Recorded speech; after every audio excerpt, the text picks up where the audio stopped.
Ekonomi tengah goncang. Hanya usahawan yang faham report dan numbers je boleh bertahan.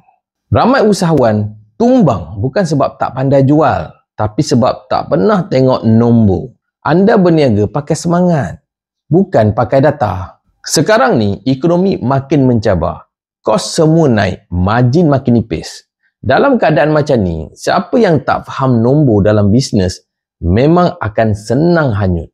Ramai orang pandai buat sale, tapi tak tahu pun macam mana nak bagi untung. Ramai buka cawangan baru, tapi tak tahu pun berapa kos sebenar nak sustain satu cawangan. Ramai bangga dengan turnover, tapi bila tengok bank, kosong.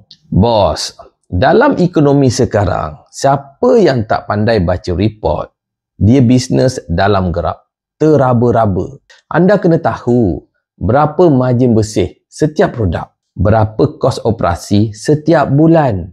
Mana duit bocor? Dekat staff ke? Dekat sewa ke? Dekat supplier ke? Atau kena rembat? Dan yang paling penting, cash flow projection bulan depan. Macam mana? Dah plan? Orang yang faham nombor, dia boleh ubah strategi cepat sebelum tenggelam. Orang yang tak faham, dia terus jalan dalam kabus sampai langgar tembok. Kalau ekonomi baik, mungkin nasib boleh tolong kita. Tapi bila ekonomi ketat macam sekarang, nasib tak membantu.